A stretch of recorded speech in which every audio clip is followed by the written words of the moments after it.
pour être franc, c'est-à-dire on a reçu juste l'appel d'une personne boo xam ne kilifa la ba pare jege dossier bi dalal suñu xel tamit nañu dëgg la metti na xam naa mais dossier bi fi mu toll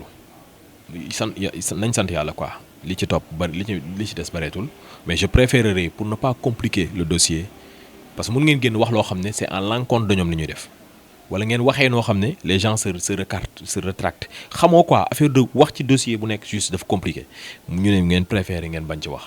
ñun tamit ñu dégg ndigal quoi tamit parce que affaire yi soxlawul xëccoo l'essentiel li am solo mooy on a envie que mu génn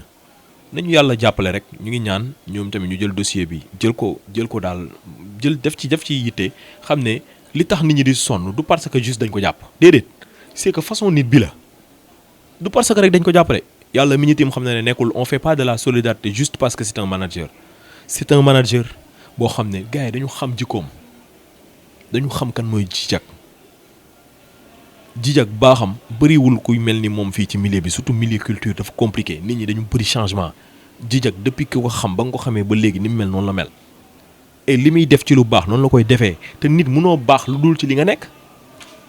te daf ci baax li mu nekk moom manager ba pare nekk ci nekk miin affaire visa Djidiack dafa miin affaire visa parce que depuis que mu nekk ak Youssou Ndour jógee Youssou Ndour dem ci nekk ci Viviane ak par le biais de kii boobu dafay liggéey ci ay visa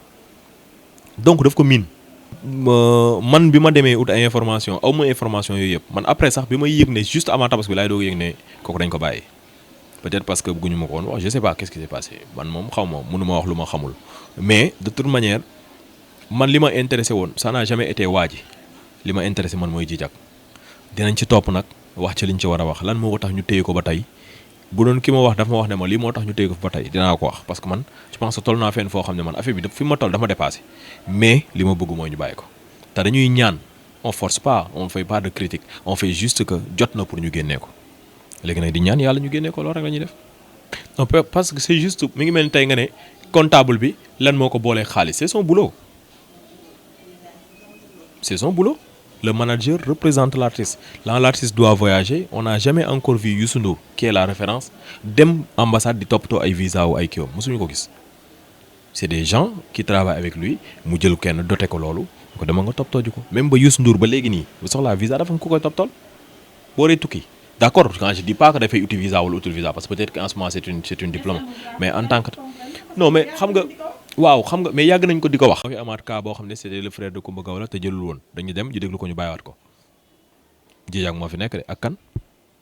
problème mu visa yi bëri na fi te y a pas que dans la musique qu'on le trouve il faut ñu bañ a parce que y a un cas ñu jël ko taxal ko foofu les commerçants tous ceux qui font du voyage tout business qui demande des visas dafay am ay problème visa tout ay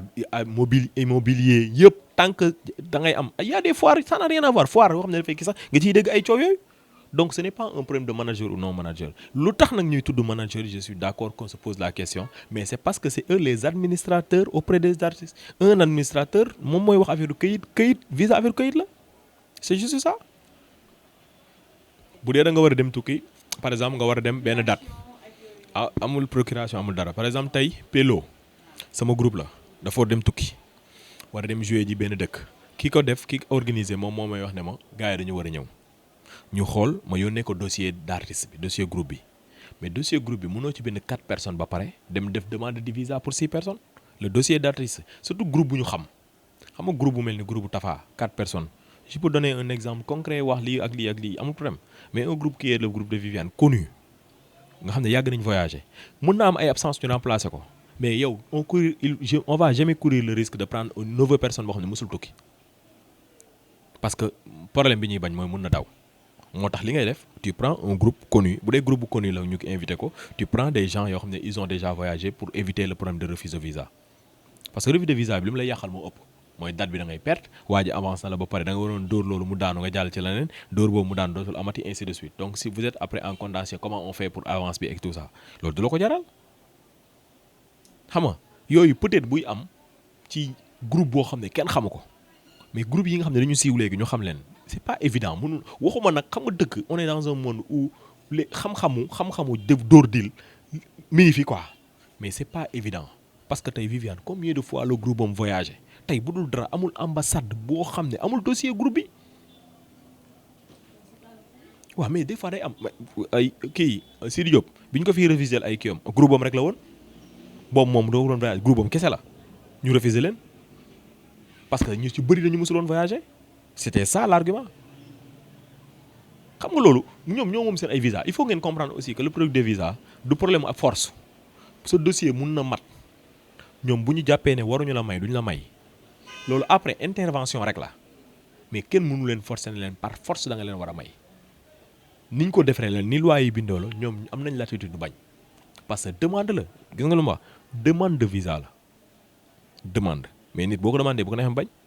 Donc loolu la bu ñu leen bañee nag après on fait des recours on explique on demande au promoteur d'envoyer d'autres informations complémentaires affaire yooyu noonu ñun dund nañ ko fi liggéey nañ fi dund ñu refuser ñu ay visa wala ñu refuser quelque après on demande au promoteur d'appeler au consul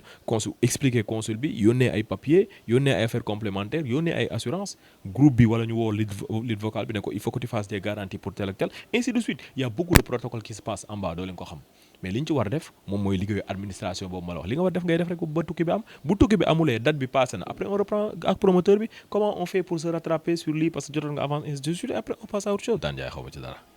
dëggantaan jaay nag yàlla rek a tax may xaw ma ci dara Viviane non man yaa ngi mel ni koy wax xaritu Viviane man Viviane sama sœur la boo xam ne je l'ai connue dans le milieu par le biais de Viviane foofu laa xamee ñu to ma apprécié xam naa nit ki sax nit ki jot naa ko fréquenter parce que bi muy liggéey ci Baaba Amdi man maa ngi woon ci Baaba Amdi nit ki xam naa ko c'est une personne exceptionnelle mais tey jii pour kaaw bi Djidiack boo ma laajee day mel ni comme si dama nekk ci biir cas bi di jéem ay information non xaw ma la parce que man li ma ciy laajte yàlla mi ma tiim xam ne saa yu ma demandé question mooy ndax Djidiack mi ngi si jàmm génn na génnul lan mooy problème bi yooyu rek laay laajte mais kan moo si nekk di jàpp di information comme si moo mel ni enquêteur buy xool ay bëgg xool ku ko jàppalewul non très sincèrement nekkuma ci loolu mais loolu du man maa ko mën a xam ki ko mën a xam mooy comme ku mel ni comme par exemple soxnaam exemple ngeen demoon ba ci soxnaam ngeen laaj ko wala ngeen desante woon ak avocat bi bu ut ay information ne ko est-ce que diw mi ngi koy jàppale n'importe qui mun na bañ a nekk moom mun ngeen sax ngeen xool benn musicien nga ne ko est-ce que musicien tel mi ngi koy jàppale loolu yéen yaa leen koy mën a xam mais man très sincèrement am na nit koo xam ne indéniablement man xam naa ne sonn na ci groupe bu musique bi muy Moussa Traoré je sais que aussi ku mel ni kii gis naa ay publications yu mu def ay ainsi de suite kii Yatma ku mel ni kii fecckat bi riche Babacar Seck ñii ñoom bu dee juumuma fàttewuma kenn ñii ñoom gis naa au moins même bu dee benn yoon tombé naa ci seen ay vidéo ci seen ay ñaan njekk ci seen ay jooylu luñ ko téye et tout ça tombé naa si donc ça veut dire que ñooñu mën naa wax parce que dama ko gis mais tey bu doon lan lañ ci defagum mais koo xam ne sonn na ci bu baax a baax koo xam ne man parce que man du ma dem vers l'information boo ma laajee nag ay nit yoo xam ne sonn nañ ci la moo tax ma koy xam c'est parce que comme boo nekkee ci combat di nga gis ñi la ciy fekk si ku mel ni Baba Amdi gis naa ko ku mel ni non xam nga Viviane mun na def moom télé laaj nañ ko télé lan la wax mu ne moom mi ngi ci di dox ci suuf mais affaire bi dox ci suuf la Djidiack li koy génnee du lu ñuy wax ci kaw lu ñuy dox ci suuf la léegi moom mi ngi ci wala nekku ci xaw ma mais très sincèrement loolu la wax non je sais pas très sincèrement je sais pas comment il travaille man Viviane comme li ma la wax fréquente xam nga ni tamit mooy loolu quoi man Viviane aw moom benn xarma yàlla très sincèrement du sax bugguma sax xam nga des fois xam nga gars yi dañ lay wax loo mais boo dawee day mel ni comme si da nga am ak nit ki problème quand on te pose des questions tu réponds parce que après tu es quitte avec ta conscience je veux pas donner l'impression que maa ngi moom dañu am man Viviane maa ngi moom on se fréquente pas du sama xarit c'est que maa ngi moom lu dul salaamaaleykum c'est une femme nag qui est bien très sincèrement yàlla rek moo tax may wax c'est une femme qui est bien parce que nit ki boo ko côtoyé benn yoon jikko bi nga am ci moom munoo xëy du jour au lendemain nga di bëgg di loolu teg fa la neen c'est une personne qui est bien très sympathique mais aussi très cool boo ko xamulee bu la xamulee xamula donc tey aujourd'hui li mu seq ak Djidiack mais moo ëpp foofu li mu seq ak man laaj nañ ma fi benn interview ndax ñoom ñaar dinañ jubóoju man leen lu mën a nekk la parce que ñoom ñaar ay complices lañ te li ñu def ci ay at loolu du caaxaan en plus problème ñi ñu seq ay liggéey moo fa la problème di am donc y a pas de raison pour que ñoom ñaar ñu bañ a liggéeyati mais est-ce que mi ngi dem jeet Djidiack wala yooyu xaw ma parce que man tamit suivre ma topp ma ko quoi pour xool lu mu defal Djidiack wala lu mu defal Djidiack tamit waxtaan wax dëgg moo ci nekk xam nga mais li mu wax ci télé bi mooy moom mi ngi ciy dox comme ni ma xamee par exemple sama grand gise pen dañuy waxtaan daf may wax ay nit ñi ngi ci jàpp suuf donc nit ñooñu jàpp suuf moom ci la bokk kaneen